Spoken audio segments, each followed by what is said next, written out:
All right. Okay. Cool. So you want to make the decision of a lifetime MBA grad student. Um, cool. So just to introduce myself for those of you who do not know who I am on this video call, my name is Joe. Hello to future people watching a recording of this. And also, yes, do please feel free to contact me, send me an email if you have any further questions, which I don't talk about, which you remember after the fact, or even if you want me to look over your application or anything, I am happy to help. Please use me as a resource. Great. All right. So just quickly to contextualize some of my experience here, and to also talk about some of the things that I will and will not be talking about, because this is very much a presentation that I made from personal experience, and that will not encompass all of your grad school, everyone's grad school application experience. So first off, this is how to apply broadly for STEM PhD programs, which I've found the application process is fairly similar. Maybe not everything is completely the same, but most STEM PhD programs. For reference, I am currently in my 5th year, dear God, of my chemistry PhD here. So everything I speak about here is about specifically my experience in chemistry, and I've found it's pretty relatable for other STEM degrees. I graduated in 2016 from UC Berkeley. I did chemistry there. Here are some notable things that I will not be covering, and I have found to be substantially different from my grad application experience. And if this is what you are looking for, I can make no guarantees for how useful the following information will be. Master's degrees. If you're applying directly for a master's program, that is very different for applying directly from a PhD program. I don't have a master's degree. At no point will I actually get a master's degree. I'm going to go straight from having a bachelor's to having a PhD. This is fairly common for STEM PhD programs, but it's not the rule. If you're applying to a master's program, the expectations are probably different. I'll talk about that in a little bit. Non-STEM degrees. If you're applying for non-STEM PhD, it is likely going to be a very different experience. And I can't really make any guarantees for how accurate any of this will be. If you are applying for an MD or a JD or anything else, no. I have no idea how any of that works, and most of it, frankly, sounds a lot worse, and I don't want to understand it either way. Cool. So what the fuck is grad school? Okay, quick distinction, master's and PhD, because I said I would talk about that. So by master's degree, I mean like MNGs, MSs, that sort of stuff. There's a whole bunch, MBAs. Again, to overgeneralize, this is not always true. Master's degrees are typically 1 to 3 years. They are often more coursework focused than PhDs. This is not always true. Frequently, tuition will be required. Sometimes you'll get to teach in order to help make up that tuition, but not always. Whereas you contrast a PhD, you don't always need a PhD. You don't need a master's degree to apply it to a PhD. I found this is like a reasonably common misconception among like some of my relatives. While a master's degree is like between a bachelor's and a doctorate, you can go straight from having a bachelor's to having a PhD. Having a master's degree can help your application in some cases, but it's absolutely not necessary. There are some situations like if you were coming out of undergrad and you maybe don't have as much research experience as you would like, or if your GPA is not excellent, there are some things you can do where like you can apply for a master's program, and then if you knock it out of the park in the master's program, you can apply to a PhD off of your master's degree experience. That can be like another route into a doctoral program. That's equally valid and can be really smart in some situations. By and large, not required. I would say the substantial majority of PhD students in my field and in most STEM fields I'm familiar with do not have master's degrees.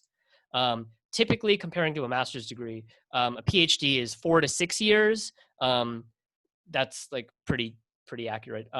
They're almost always more research focused, which means that you might take some classes at some point, but by and large, the goal is doing original scientific research and publishing that research. And your degree is generally going to be structured around that.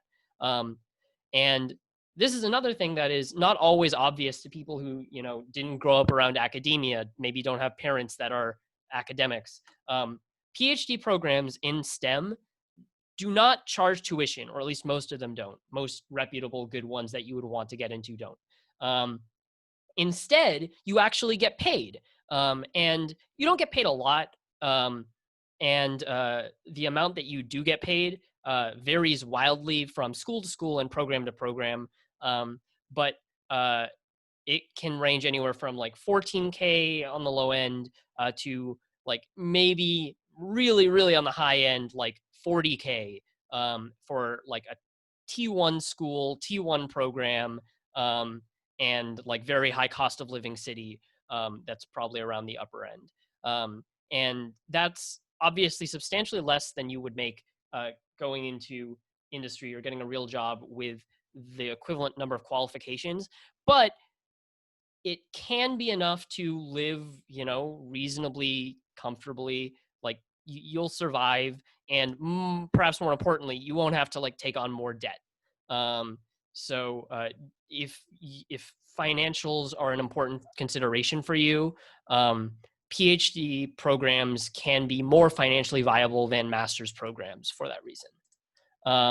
Okay, just to speak real quick, to anyone who is maybe on the younger end and is not more imminently applying for grad school, if I were to speak in broad terms, my advice for frosh and sophomores, applying for PhD programs can be pretty easy.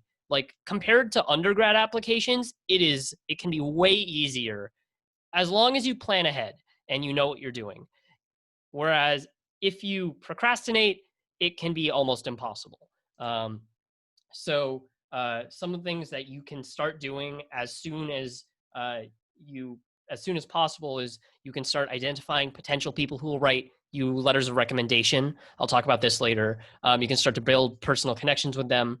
You can start to look at UROPs and research other outside research opportunities that you enjoy, and learn what kind of research you're interested in. The first UROP you take is not necessarily the kind of research you have to do for the rest of your life. If it's something you don't like, if it's a chore, you can do something else. Most people do. I did. And if you don't enjoy it, then you shouldn't be doing it. That being said, once you find out what kind of research you do want to do, sticking to one UROP can be more fruitful than bouncing around a lot, if only because it allows you to build a deeper personal connection with specific research projects and specific grad student mentors and a specific advisor. And that can allow for a more personal and more personal research experience. And also you'll get more research done if you do more research in the same group. The biggest piece of advice, and this is universally true, is talk to grad students in your lab. I'm going to speak in a lot of vague generalities. You've already noticed I'm using a lot of hedging words. That's because I don't want to universalize my experience. I can speak very specifically about my experience applying to grad school in inorganic chemistry PhD programs. Talk to grad students in your lab because there are doubtlessly numerous idiosyncrasies about your specific field and the big names in your field and which programs are good and what weird quirks they have. And the grad students in your lab went through that recently, and they will want to help you. So that's my biggest piece of advice, bar none. Talk to grad students in your lab. There's absolutely no shame in planning to apply for PhDs as a potentiality and changing your mind later. If you are unsure if you want a PhD, going into a PhD, you are probably, if I had to guess, not going to have a great time. A lot of people, you go into a doctorate, you have to really, really love your work to decide to do a PhD in it. And frequently you come out of it not loving your work as much as you did when you went in. And it's not something you should half-ass, because it is absolutely a major life decision. That being said, like, you don't know if you're going to enjoy the experience of research until you've really tried it. And it can be a good thing to lay the foundation for a strong PhD application well before you actually know 100% for sure that you want to do a PhD. So for frosh and sophomores out there, there's nothing wrong with planning to apply for a PhD, doing a couple year ops, realizing it's probably not for you, pivot to something else, totally fine. Great. Cool. Okay. So let's just speak in really broad overview. What stuff do you need for grad school applications? You need a statement of purpose. This is just sort of an essay where you talk about why you're applying to grad school and what you're interested in. It's mostly going to be the same for each of the schools that you apply to, and I'll talk about that later. You need a resume or CV. They will ask for this, but it turns out it's like you list your conference posters, your presentations, and then like all the part-time jobs you've had and so on. But frankly, it's not really a big deal. I'm not sure anyone ever read my CV. I'm pretty sure I have not updated it since I applied to grad school. And don't worry too much about your resume. Your undergrad transcript, they'll ask for that. Recommendation letters. This is a big one. You will need typically around at least 3. I've seen some fellowships that require 4, but that's the exception. Almost everywhere you're applying will want 3 recommendation letters. Again, I'll go into depth on that topic. Test scores. The big ones are the GRE, maybe the GRE subject. If you're an international student, you might have to take the TOEFL. And then there are maybe some other specific ones, like the GMAT for MBAs, I guess. Cool, great. What are they looking for? Okay, so this is, in roughly descending order, the things that they are looking for. Number 1 is your research background. If you are applying for a STEM PhD program, you are applying for a job where you learn to do research. And they will pick people, they will hire people based on their based on what they think their research capabilities are. This is absolutely the number 1 thing they are looking for. Number 2 is your letters of recommendation. These will partly speak to your research background, and they'll partly speak to your academic capabilities. Your coursework is important, but it is less important than your research. It is absolutely less important than your research. You will not get into top research programs if you have a 4.0 GPA and you've taken every class in your degree if you have not done research and if you don't have good rec letters. Speaking of, grading and GPA is important, but there are a lot of factors that can counterbalance this. We'll talk about that later. And then your standardized testing, it's there. You may or may not, different schools may or may not require this. You shouldn't fuck it up, but it doesn't matter that much. And some schools are even moving away from using this at all, which is good in my opinion. So, all right, I'm going to go through these one at a time and go into depth on each of them. So first, let's talk about the research background.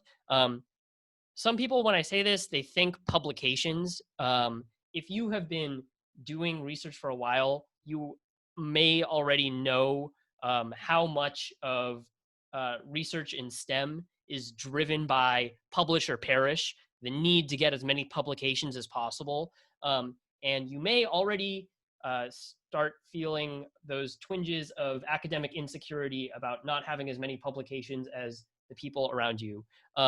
Publications are great if you are applying to grad school. they are optional. They are not necessary. You do not need to have publications to get into grad school, even at a top school. Your research background is instead primarily relayed through your statement of purpose and to a lesser extent, your letters of recommendation. So writing your essay to properly convey your research background is really important.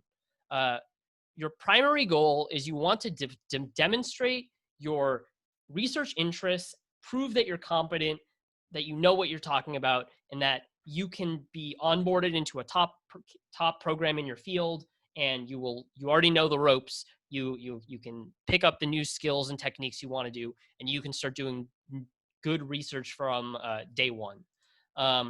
So it's not like this isn't your everyday undergrad application essay. You don't want to be super flashy and prove how quirky you are. They want you to talk about your research, and they want you to convince them that you are good at research. You want to talk about your scientific motivations, like why are you interested in your field? What is your approach to research? And this is where you also get to talk explicitly about the research that you've done as an undergrad, even if it hasn't been published, even if it isn't really that interesting, even if you didn't even get any positive or interesting results out of it. You want to talk about the research you did, the lab work you did, the skills you learned. It never hurts to also demonstrate that, like, yes, I have a command of the English language and I know words, many of them the best words. That is also always a good thing. Grad school involves a lot of writing. If you are a good writer, a good technical writer, that will not hurt you. If you like words and you have a good vocabulary, that will not hurt you. Yes. Cool. So as an example, I have my undergraduate statement of purpose. This is the one that I used when I was applying to MIT. And let's go through really broad strokes, paragraph by paragraph. So started off with an introduction. I was really flowery because I was very extra. I'm still very extra. You don't need to be this flowery. Your writing can be workmanlike. They're not hiring you for a creative writing PhD. If you are just to the point and you just very technical writing, that is fine. Think about your essay being read by the most stick in the mud professors that you've had, right? Those are the people who are going to, in real life, be reading your essay. And, maybe it can't hurt if you get one of them to crack a smile, or you are amusing or funny. But like, you don't need to go overboard on that and take that risk, because you should. They are, think of it as a job application, and they are looking for your job attributes. Okay, so introduction. After your introduction, you want to talk a little bit, a brief history of your research interests. Why are you in this particular field? What was your journey that led you to this particular field? Why do you like your field? This should be sincere, honest. It should not be hard for you to write, if only because if you can't think of why you're in your field, then maybe you shouldn't be applying for PhDs. Then I have a paragraph where this is kind of similar to the previous one, but more specifically narrowing down within my field. This is my approach to research. This is the type of research I have done, and what I like about it and what I think is powerful about it. And having concretely reached the point where I'm talking about my specific research in undergrad, now I can segue into the meat of the essay. These are the research projects that I did. The first research project that I did in undergrad, I ended up presenting a poster on this at a conference. It was not, in retrospect, a real project, right? Like, I didn't get a positive or interesting result. We certainly couldn't write a paper out of it. I collected very little data, and the data that I got, like, was confirmed that, like, it refuted our hypothesis. It was wrong. And that's fine, right? Your undergrad research is not, you're not going to get a science paper out of it. You're not going to revolutionize anything 90% of the time. most undergrad research is frankly a net negative in terms of like resources spent and man hours on training and things. And that is fine. That is good and that is okay, because the purpose of undergrad research is for you to learn how to do research in an environment where it is okay to fuck up and there are not a lot of expectations. If your undergrad research is, you don't feel like it like meant anything, that is fine and that is normal. This first research project I had, totally meaningless. No one will ever refer to it ever again. But that didn't stop me from writing a paragraph about it in my essay, because God damn it, I did this work for 6 months. And while a competent grad student could have done it in 2 weeks, I was also a like snot-nosed undergrad that didn't know anything about chemistry. So I then have another paragraph about a second research project, which I had a little more experience at this point. And ultimately, I, again, did not have a publication when I applied to grad school. 2 years after I became a grad student at MIT, so like a year and a half ago, a year ago, this ended up getting published in a decent journal, and I was like the third author. So, that should give you a sense for like the kind of research that I was doing in undergrad. It wasn't useless. It wasn't nothing. But again, you do not need publications to apply to grad school. Don't feel like you do. So I talk a little bit about my second research project. This is a big one. The specific paragraph, why MIT? I mentioned that your statement of purpose will be largely the same for every school that you apply to. This is the one paragraph that will be different, and I'll talk about that in depth in a little bit. And then conclusion, wrap it all up. Again, I think this is a really lame conclusion. It's just so bland and milquetoast. But again, they're not hiring you to be a writer. Okay, so specific advice. First, on the research paragraphs. This is your primary only chance to really personally wow the people who are reading your application with your undergrad research. Remember that your readers are probably world experts in your field. So don't dumb it down. Don't write this for like a general lay audience, and don't fuck it up.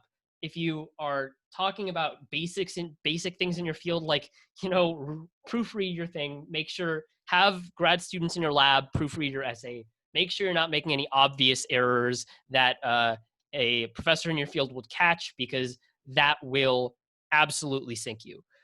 That being said, just because your readers will be world experts in your field doesn't mean they know everything that you did. You are still the world expert on your specific research. It's just that once you explain it, it will make sense to them, and they'll probably understand it more quickly than it took for you to understand the project. That's fine. So yeah. Use about one paragraph per research project. You want to be concise. You don't want to go on and on and on. You don't need to explain, like, in several paragraphs, the entire thought process that led to the creation of the project and what every experiment you did. But you do want to explain broadly what you did, maybe how you did it, some of the techniques involved, but also why you did it and what you learned, even if what you learned is this doesn't work because of X. That is a valid thing to learn. You're going to grad school, you're applying to grad school, you want to be a scientist. Science is all about the scientific method, and if you can show, they want to know not just that you can design and perform a good experiment, but also that you can interpret an experiment, and you can interpret your data and come to a conclusion, even if that conclusion is not the conclusion that you wanted at the beginning. Any scientist will tell you that you don't get to choose whether or not you get positive data, good results. And the people who are reading your application will know that. They're not going to hold it against you just because you didn't get lucky and have like a miracle success on your project. What they want to know is did you design an experiment sensibly, and did you interpret it reasonably? Um, Again, I keep saying this. I want to reiterate it because I remember that when I was an undergrad applying for grad school, this was something that I was self-conscious about all the fucking time because it felt like everyone else I was applying against had first author publications, or they had already published or something, and I was just there with my thumb up my ass. That's not true. Most applicants, even at top schools, don't have first author publications. Many of them don't have any papers at all, and that's fine. Speaking of which, on your CV, if you are going to mention publications, please only mention them if they're already published, or if they've at least been officially accepted into a journal. Do not write like manuscript in preparation. This means nothing. It has never meant anything. This is also not an undergrad specific thing. I still see emails. I get emails from postdocs every couple of weeks, and they'll have a CV and they'll have 4 papers and it'll say manuscript in preparation. And it's good that you did the work, and I'm sure you have unpublished data that is interesting. You do not have to say manuscript in preparation to make it sound interesting, right? Talk about your work and let it stand on its own merits. If it's not in a journal, that's fine. Everyone has 4 manuscripts in preparation all the time, and any professor who sees that on a CV is just going to skip it. That being said, again, be proud of your work. It is good enough, even if you don't think it is.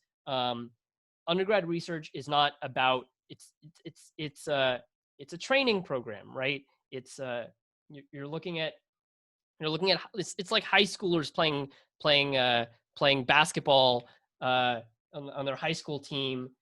It's not it's you don't have to be shooting I don't know, I can't do a basketball metaphor, I'm sorry.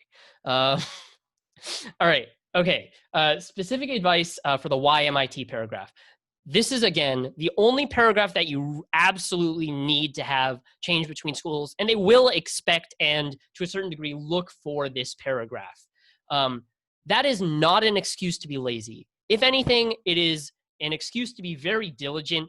Do not make a very basic error on this paragraph. I have heard stories of people that you write your essay applying to Princeton, and the second to last paragraph is that's why I'm really interested in applying to Columbia's chemistry program, which is phenomenal. Don't do that.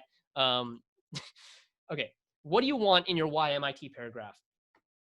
You want to list specific advisors and specific projects of those advisors that you are interested in. This is basically a call to those specific people who are going to be in the room reading over all these PhD applications, and they're going to their coworkers are going to be like, hey, this person listed you, and they're going to hand the essay to that person, and this person is going to read that paragraph.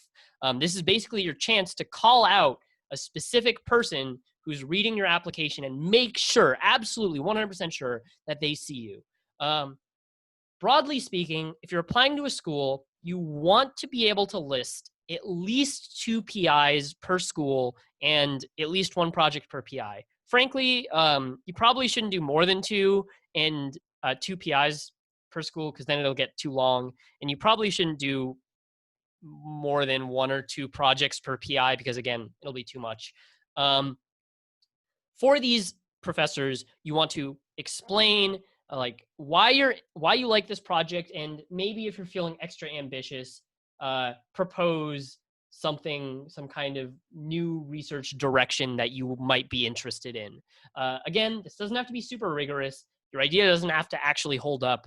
But like you want to show that you've put thought into your application, not just that you're applying to Stanford or whatever, but that you've done your research, you know who at Stanford you'd want to work for, and you know what you'd want to work with them on.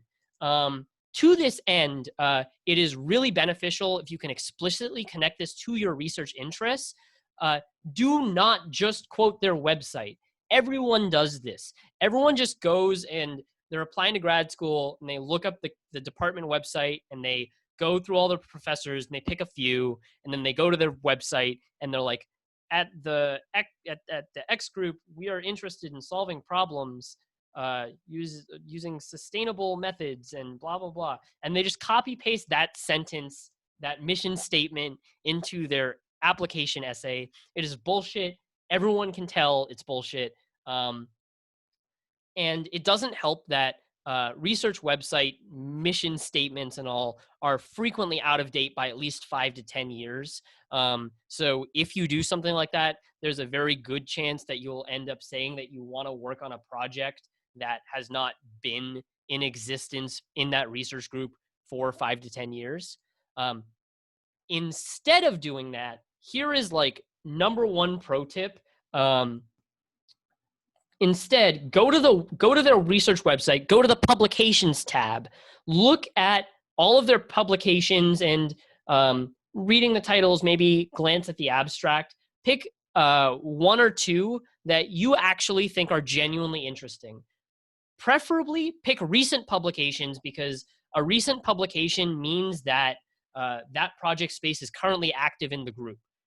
Frequently, research project areas in a group are driven by what grants are available. So it's quite common for a research group to pivot away from certain topics or pivot towards certain topics based on where money is available. And if you're referencing specific new publications, then you know that there's probably at least one grad student or one postdoc that's currently working on this project. And read those one or two publications and, distill it down into one or two sentences and say, like, I'm really interested in Professor X's recent work on material Y. I particularly think it relates to my undergrad research because some good reason. I would be really interested in exploring how, and so on and so forth. If you can tie your undergrad research to research that is currently ongoing in their group, if you can especially cite recent specific publications in that group, you are putting yourself head and shoulders above the rest of the applicants because you are showing that not only did you do your homework and not only do you know who these professors are, but you've read their papers. That is way above what most other applicants will do. And if you call this out in your why MIT paragraph, then the specific professor whose lab you are applying to will be able to look over your paragraph and be like, wow, this kid actually did his homework. That is good for you. Cool. Okay, so that's research background. Let's talk about letters of rec. So typically, I mentioned there are three, and broadly, these are your research recommendation. Generally, there's generally a coursework recommendation, and then there's some wild card third recommendation. This is one of your strengths as an MIT student, and I'll talk about why. Okay, getting your rec letters. So what are these three rec letters? So your research rec letter, primarily, this is going to be the advisor, your academic advisor that you've been doing research with, preferably for a year or more by the time that you're applying. You don't want it to be a super new PI because you want them to be able to talk about your specific research experience and history. Your coursework rec letter, this is a professor from whom you took preferably more than one course in your field. It can be just one, but like 2 or more is better if you can do that. And it's totally fine to explicitly take classes just so that you can take extra classes with a professor that you later plan on asking for a rec. This should be someone who knows you. This isn't as much of a problem for your research rec letter because your advisor will always kind of know who you are to some extent. It's very easy to, even in some cases, do well in a class, get an A, and never talk to the professor. That will not get you a good rec letter. What I'm saying here is show up to office hours. Ideally, you want to get good grades because if they're writing you a rec letter, you want them to be able to say, I taught this student and they were such an excellent student and they got A's in all my classes. Um, Again, not super necessary, not like hard and fast, but get good grades for someone who's giving you a rec letter. Wildcard rec letter. This can be a second coursework rec letter if you have another professor who you took classes with that meets these criteria.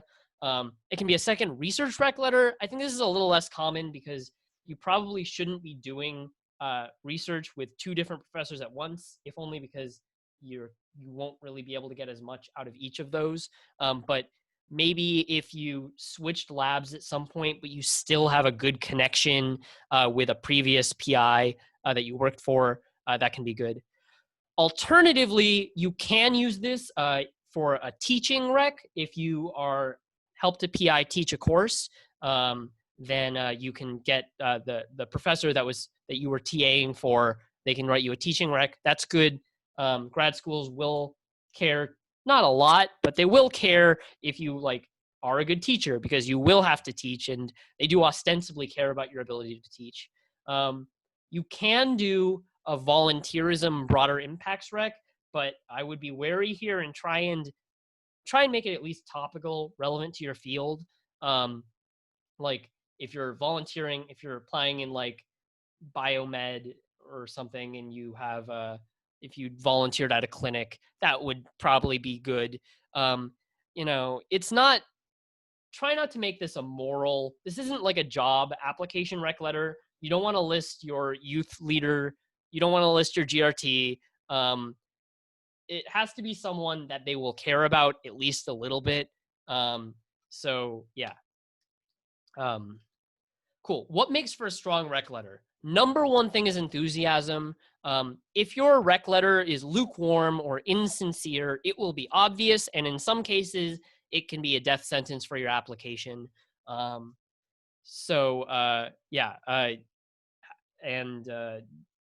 don't ask someone for a rec letter if you're not confident they will be able to recommend you specifically and explicitly and positively. If their rec letter is just kind of, I know Joe because Joe took my class and according to my records, he got an A. That's not a good rec letter. Your recommender reputation is also important. This is what I meant when I said that this is your best advantage as an MIT student.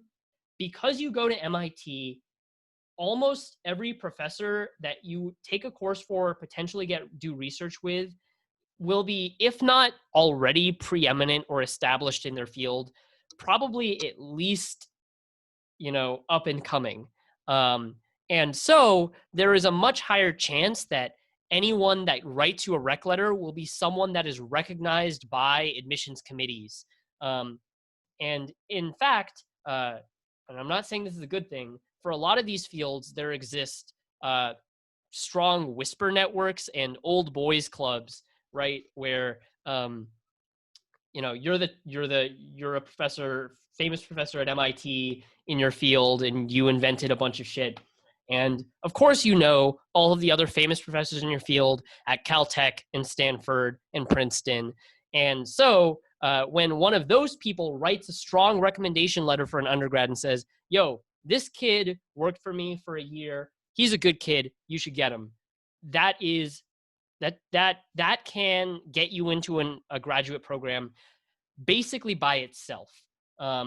We get email, I have seen those emails, where a professor at Harvard will write an email to my PI who used to work for this professor and be like, hey, we just graduated this undergrad. This is one of the better ones. Make sure you get him. And we will fight to get that kid. So absolutely take advantage of your strong recommendation letters. Do not sleep on this. It is most important for your primary research rec because of, academic pedigree reasons, but it is not the only, it's not important for any of that. Your rec letter should be credible. It shouldn't just be obviously fake. I want to talk really quickly. Some PIs will delegate letter writing. This can mean a couple of things. I I know it's somewhat common. Like if you have a PI, especially in a big lab, they will write an introduction for the rec letter and then let your primary mentor, like a postdoc or a grad student, write the bulk of it. That's great. Um, it is not unheard of for professors to ask students to write their own recommendation letters. This is a very shady practice that very much sucks for the student because they're put in a really weird situation because you can't like ask your advisor to not do that. But at the same time, it's not unheard of for students to have admissions offers rescinded because it was discovered that they wrote their own recommendation letters, even though their PIs forced them to do so. Um, my advice for that situation is don't end up in that situation. Um, Plan your rec letters in advance. I mentioned before, identify your rec letters early. This is the kind of thing that you can well before you are applying to grad school. You should be able to be like, okay, here are the professors that I would plan on getting a rec letter from. Um, as I mentioned before, it's not even a bad idea to structure your coursework to some degree to make sure you get classes with people who can ask you for rec letters, and incorporate incorporate them into the application process. The easiest way to get a sincere rec letter is to be sincere, and these professors, by and large, they should like you and want to help you. And if you show up to office hours and you like ask them good, like sincere questions about your career and your field, they will want to help you. And they will write about that in their rec letter about how you were obviously, really passionate about your field and they got to give you lots of good life advice. Academics love giving people life advice. That is great. Make sure that it is obvious you are going to ask for a rec letter. It should not be a surprise. If you surprise someone by asking them for a rec letter, you are probably going to get a mediocre rec letter. And as I mentioned before, that is real bad. This partially means that it should be obvious that you are obvious to the people, to your recommender, that you are applying to grad school and that you care about their input. But also be explicit at some point and be like, hey, so I am planning to apply and I would, want to get a rec letter from you at some point. Would that be something you're comfortable with? And hopefully they're like, of course, I love mentoring you and you're the best student in 100 years at MIT. If they don't remember you, your rec letter will suck. This can mean even someone who you had a good relationship with, try and rekindle that relationship before you ask them for a rec letter, because if they don't remember you, then it will be obvious and they will be forced to write very generally about you, and that is not good. Be polite and firm, but do not pester your recommender.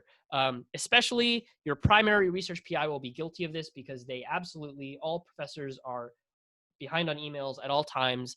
They will procrastinate submitting your rec letter until the last minute. There is a good chance they will submit it late. That is not uncommon, and it is the most stressful thing in the world, and you are right to want that to not happen and to send them reminder emails, but don't annoy them. They probably do this to everyone, and it is not a good idea to annoy someone who is writing a rec letter that will determine your future success in life. Be courteous and write a thank you note. You don't need to get them a gift because you shouldn't have to buy gifts for people who make 100 times your salary. But they it is a nice thing that they're doing, and they should be people you care about. Update them on how your application goes even after they submit your rec letter. This is common courtesy. If someone writes you a rec letter, they deserve to know where you are going for grad school. And in many cases, they will have good advice for going to grad school or deciding where to go to grad school and so on. An example recommender array, these are the people who wrote me rec letters. I had a research rec. This is my primary inorganic chemistry professor. I worked for this guy for 1.5 years by the time I applied. He knew me personally, and I took 2 classes with him, and I did really well, and he liked me a lot. But frankly, he didn't know me that well. It was a really, really big group. And he outsourced the writing of the rec letter to my grad student, who wrote me a really good rec letter, and he put his name on it, and he knew a lot of the people that I was applying to. So this almost certainly got me in almost everywhere I applied. I had a coursework recommendation professor. I took 2 semesters of upper division coursework with him. So like not like intro level stuff. And frankly, I did not get all A's. I got an A minus and like 2 B's um, on like half semester things. But the thing is, I showed up to every fucking office hour this guy held, and no one else showed up to office hours. So oftentimes it was just me and him, and I would just hang out with him and ask him about his life. And I got a lot of great advice from him on research and life in my career.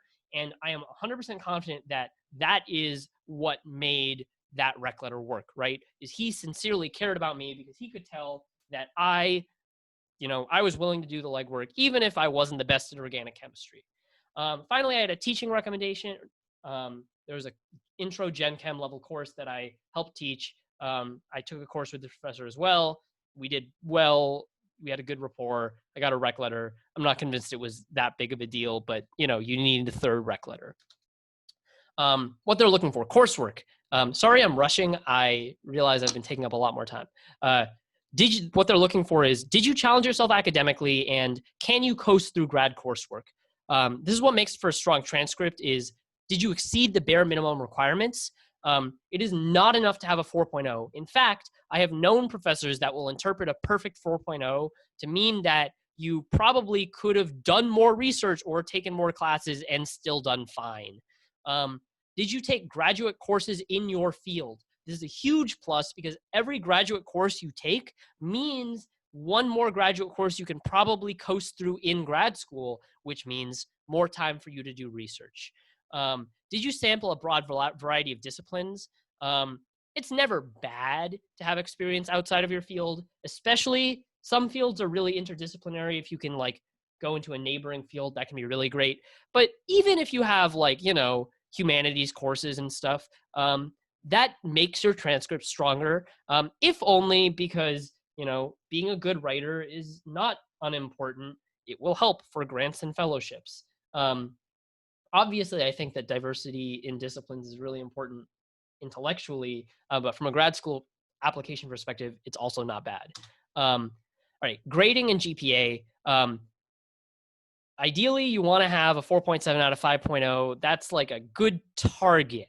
Like if it's above 4.7, you can basically assume you're in the clear. There isn't really a big difference between a 4.8 and a 4.9.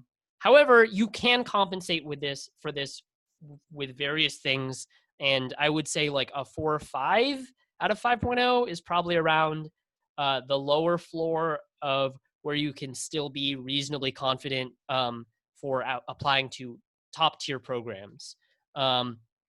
So for context, when I applied for grad school, I had a 3.59 out of 4.0.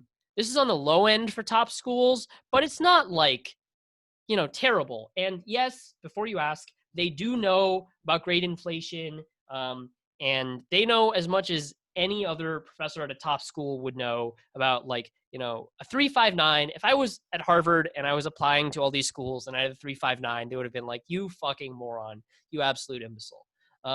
But Berkeley is not an unrigorous program.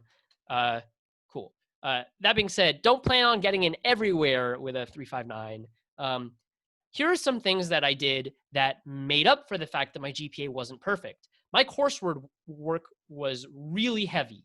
I finished the core graduating requirements for my major in 2.5 years, and then I moved on to take graduate coursework, and I had taken basically the entirety of the graduate curriculum in my field. So I had a lot of B's, even in chemistry courses, but I did that while taking a shit ton of chemistry classes, including advanced ones, and that's something they absolutely will notice. I did research most of the time while doing this, and I crushed the GRE. This is one of the few things that the GRE is good for, is if your GPA is not great, but you crush the GRE, then that can convince admissions committees that you're not an idiot, you just stretch yourself thin, and that's okay. And it can help compensate. Cool. Speaking of the GRE, many schools are moving away from this. This is good because standardized testing is garbage. But it can, like I mentioned, help your GPA, especially your verbal and writing scores. This is an underrated component of your application. It it kind of ties into like the whole evincing strong English literacy, in English fluency and competency. If you have a good verbal or writing score and strong research and everything else, that can be a real tiebreaker, because professors like working with students that can write well and don't require a lot of editing for basic stuff. So don't fuck that up if you can. Contacting professors. It is always good to reach out to professors before you apply. Being at MIT, you have the advantage in that you can actually meet several prospective PIs in person. If you go to an academic conference, present a poster maybe, you can absolutely meet professors in your field that you're interested in working with, and you can talk to them one-on-one, and you can get some really great insight. Visiting seminars. Professors at top institutions will frequently give seminars at other top institutions, and this is a great time, less so in COVID, but this is a great time for you to like go up after the seminar and be like, really enjoyed your work, big fan of this slide, just so you know, I'm applying for grad school this year, wink, wink. Obviously not like that, but absolutely a thing that happens. Try and get an introduction to professors if you can. Your academic advisor is your best resource for this. Talk to grad students in your lab. They will hook you up. They will tell you which professors are good. And they all went to different undergrad institutions, and there is a good chance that they can introduce you to professors from their undergrad institution if you're interested in working for them. And send an email. Almost everyone will send an email at some point to professors they're really interested in working for. But if you've met your professor before, you can be like, hey, this is Joe. You may remember me because we talked after the ACS conference, and you saw my poster and you really liked it. That's a good thing. They will remember you more easily.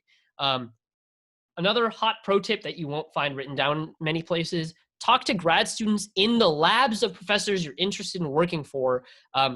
Professors are always busy, and they get 100 prospective applicant emails a day. Grad students are also always busy, but they have no lives, and they will respond to any email that is sent to them. And if that email is just from a undergrad that's interested in their group, that is super wholesome. They will love to reply. They will probably respond, and they'll probably tell their PI about it, which is good for you. So definitely a hot tip there. George, when do you once you apply? So now we're past the application thing. So I have some advice on post-application strategies and like deciding where to go and stuff. After you apply, you'll have to wait a couple of months to hear back from schools. This will probably suck. This will suck a lot. This is the worst thing in the world. Enjoy your last semester of undergrad. Like, once you apply for grad school, they're not like, if you get in, they're not going to rescind you. It's like second semester senior year. Please try to enjoy your time. Things will be okay. Even if you get rejected from everywhere you apply, your life will go on. Maybe you'll do something else. Maybe you'll apply to grad school the next year or at some other time. Life will be okay, even if you don't get into grad school. There's nothing you can do about your grad application after you submit it. And avoid the temptation to join grad app forums. Please, please, please, please, please, please do not do that to yourself. Don't make that the last memory you have of undergrad is just refreshing grad forums for 12 hours a day and giving yourself anxiety. It is terrible. I can speak from experience. Do not do that. Please have fun and do your best to set it out of your mind. Okay. Once you get in to a school broadly, I'm not talking about interviews. This is because many STEM PhD programs don't do interviews. Specifically, chemistry does not. And so I can't really speak about it. I know there's sometimes, if you're an international student, they'll do like a video call to make sure that someone else didn't write your essay. If you do have an interview, I understand, like, I think biology programs tend to have PhD interviews. I can't really give you any specific advice, so please refer elsewhere. I'm sure there's other good stuff. But I can give you advice on how to use visit weekends effectively. Broadly speaking, visit weekends are, all expenses paid.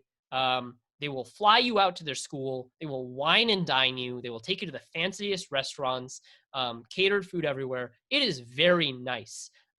And while you're doing all of this, you'll notice a lot of the other people in your prospective cohort uh, you'll see them at a lot of visit weekends. You'll get to know them because it turns out that they're the best people in your field in your year, around the country or around the world. So make friends with them because you'll see them around, and some of them will be your coworkers, and a lot of them will be good friends even if they go to different PhD programs. Remain credulous. Don't buy everything they sell you. They will make their program sound amazing and everyone sound happy. That is definitely not true. Talk to students to get the real scoop, especially talk to students that are not the hosts for your visit weekends, because they try and select naive, fresh-eyed young students who are not yet totally disillusioned with the program to host visit weekends. Make good impressions, obviously, and talk to professors. Try and notice which professors are like cool and fun and actually care about you, and which professors are just like trying to get more fresh blood. But don't stress it. This is the most fun part of the grad application process, and it is the last time anyone will ever suck up to you until you get tenure, and you should enjoy it. Enjoy your second semester. I know I spent my second semester of my senior year of undergrad literally just flying around the country to a different school every weekend, and then just like there were ragers, lots of parties, lots of really good food, and lots of really good people. It was very fun, and there was good science there too. We were all there because we love science. We got to see a lot of cutting edge stuff that was not yet published. It was honestly phenomenal. This is the upside of applying to grad school. You definitely worth it. Even if you have to do this while interviewing, I'm not convinced that it would suck, because it's pretty great. Okay, 2 more slides and then I'm almost done. Deciding where to go. There are a couple of factors you should think about when you're trying to decide where you want to commit for grad school. Number one is obviously the professors that are there. You want to find a professor that treats people like humans, and this is a high bar in STEM. You want to make sure that there is more than one professor at a program before you commit there. If you want to apply to, if you want to go to a program and there's only one PI there that you really actually kind of respect or think is interesting, and then you get there and it turns out that, oh, they don't have money, or, oh, they're actually super toxic, right? This is not uncommon. Make sure you have a backup. Do not go somewhere if you cannot find at least 2 PIs you could imagine yourself working for. Many toxic professors will appear normal or even fun on visit weekends, because they are predatory animals that know how to lure in victims. This is a ruse. Do not fall for it. They will say that research is the only important thing that matters when picking where to go. This is a lie. You need to like your work, and if you don't like your work, you're going to have an unfun PhD, but liking your work is not enough by itself. You need to like your professor, or at least be able to deal with your professor. You need to like the students. If they're all depressed and downtrodden and there's no social life and they don't hang out, then you are going to have a rough time finding a support network that will get you through your PhD. Community will get you through a lot.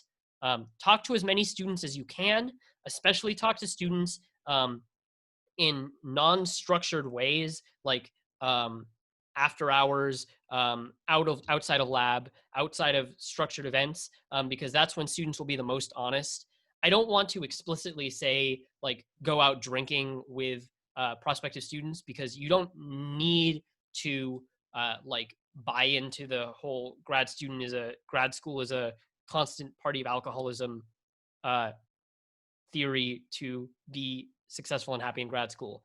I will say that hanging out with students that are drinking a lot is frequently a good way to get a finger on the pulse, especially of which professors are toxic and which professors are decent. Location is important. Don't live somewhere that you won't like. This was frankly like a tiebreaker for me between, I almost went to Northwestern for my PhD. And the reason I didn't is because the Chicago suburbs seem lame as hell. And I don't have any friends there, and the food looked like it sucked. And the winters sounded depressing. You will have to live here for 4+ years of your life. And if you hate it and you hate the place, then you are going to hate your PhD. Financial support is important. Different programs will offer you different amounts. Make sure you adjust for the cost of living. Some places are cheaper to live than others. And it is absolutely valid to go somewhere because it is the only place that offers you a stipend on which you can live. All right, last slide, identifying toxic advisors. This is a very important skill that no one will ever explicitly tell you about except for me, because I am great. So the first place you should go is the rumor mill. This is like kind of what I mentioned, like drinking with students, but like just talk to students in your department, and try and get a sense for the oral history, because a lot of horror stories about bad professors do not leave a written record. But you will hear stories of the guy who used to work for that professor 4 years ago, and he was in the 7th year of his PhD, and then his advisor fired him without cause because he didn't like him, right? That is a thing that can happen. It is a thing that does happen, and it is not something that you will find online. You should do research into professors, look at their alumni, see where their alumni are. It's okay if their alumni are like, in academia, in industry. That can mean a lot of things. But perhaps if they don't have, if they have a lot of trouble recruiting new students, that frequently means that, people catch wise. Do students disproportionately master out or change labs? Just to define real quick, for those who don't know, for a lot of PhD programs, because you don't have to have a master's degree to enter, after your 2nd or 3rd year qualifying exams, you reach what is essentially master's equivalency. And after that point, you can drop out of the program and write a master's thesis and get a master's degree. So this is commonly referred to as mastering out. And if a professor has a lot of students that master out, it may mean that they're a toxic PI. Very strong correlation. Talk to current lab members. Ideally, talk to them outside of a lab environment. Talk to them one-on-one and in a place where they can be as honest as possible. Think of, like, do they seem happy? Do they have personal lives? Are they allowed to have weekends to themselves? What language do they use to speak about their PI? Do they get to interact with their advisor as a human being, or do they make excuses for them? And don't just talk to the current lab members, don't just talk to lab members of that lab. Talk to nearby neighboring labs and other research groups in that department. Sometimes you get very gung-ho groups where even though the advisor is toxic, they'll still have a few students who have drunk the Kool-Aid. Don't let that trick you. And if everyone else in the department says that someone is toxic, and that guy has like 2 students who are like, no, he's not that bad, he's probably that bad. All right, okay, that's the end of my presentation. Sorry for going over. Here are the personal resources. Obviously, I know you can't click this link. I will send you a link to all these things, and in an email and in the chat. I have a folder. This includes all the essays that I wrote when I was applying for grad school. It also includes the research proposal and statement of purpose I wrote for the National Science Foundation Graduate Research Fellowship Program. It also has folders which have essays and research proposals from 3 of my friends and fellow grad students that helped me when I was applying for grad school, and a link to the spreadsheet that I used to organize my graduate applications. Cool. That is it. Whew, okay. Questions. I will take any questions. Yes. Please feel free to shout out anything. When you're contacting a professor, what time frame should you be doing that? Like a prospective person. Right. I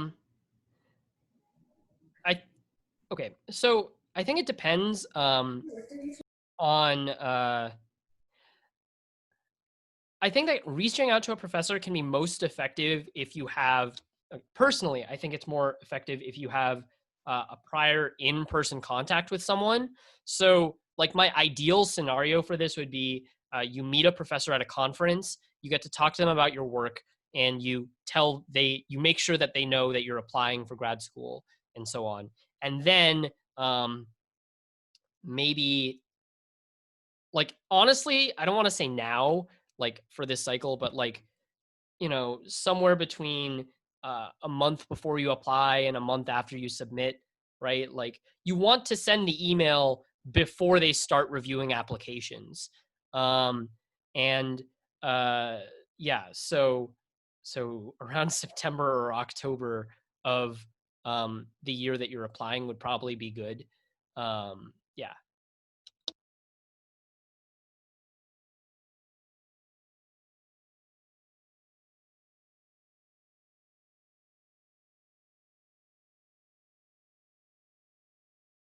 What do you think about applying? And I know like we don't know how COVID is going to affect things, whatever. But like in general, how do you think about applying in your senior year versus like applying after the year after you graduate?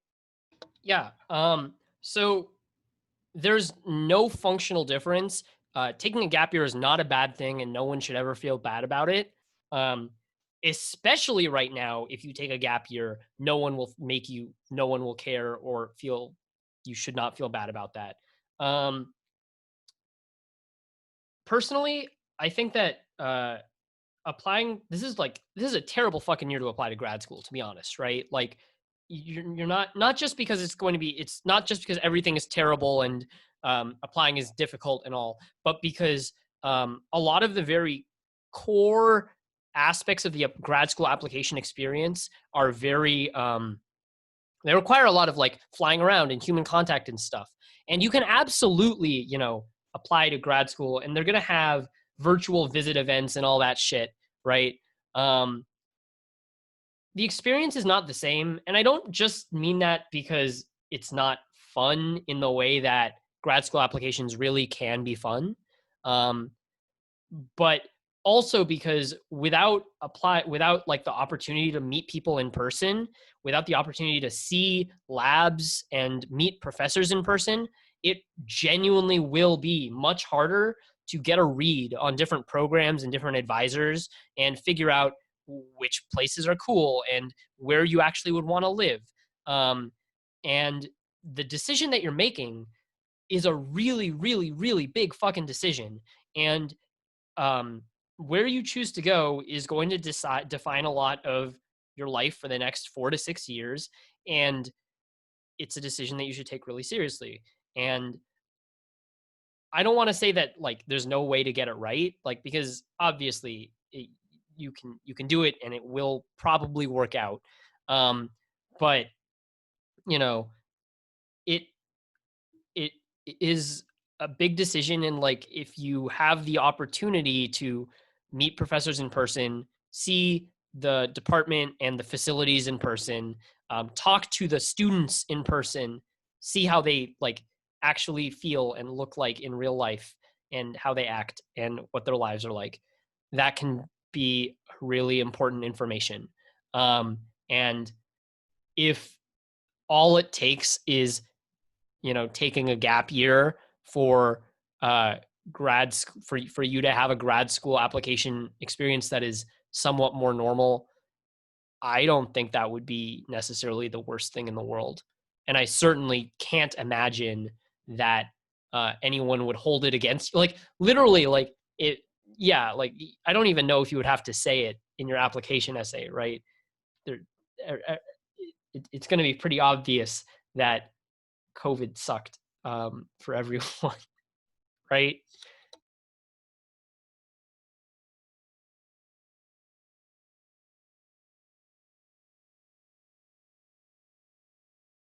I am posting where is the chat?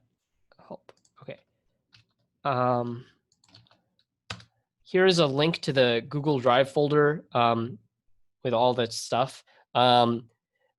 Please don't share this too widely. Like, I obviously don't care if people look at it, but I feel kind of bad because I do have like 3 of my friends, and it's not like I really asked them for their permission. So, I don't think they would mind if some extra people got some good out of it. But I don't like really want to see this like on a blog somewhere, right? Yeah. Does anyone have any other questions about anything that I covered? I know I went really fast. I know there was a lot to talk about. Yeah, I hope you guys all know that if there is anything that you have on this topic, I absolutely happy to go over it at any time. Do feel free to ask me more questions or to send me like ask me to look over your essays or whatever. Grad applications are a lot, and grad school is a lot. I talk shit about it a lot of times. It absolutely can be a very rewarding experience. There are high highs and low lows, but there are also opportunities that you will not get, frankly, anywhere else. Grad school is a kind of weird corner of our society that is, I don't want to say untainted by capitalism, but there aren't a lot of places in life where you will be given the creative and financial and intellectual security necessary to do something to learn about something that you think is interesting because you think it's interesting and you want to learn more about it. And in its purest sense, that is what is really beautiful about academia, and that is what's really beautiful about science. And grad school can be that. It can be it can be pure at times, and it can be beautiful. And if you are wary about the many pitfalls and toxic elements of academia, it can also be an incredibly rewarding experience. Okay, cool. Does anyone have any other questions? If not, I will stop this recording. And cool.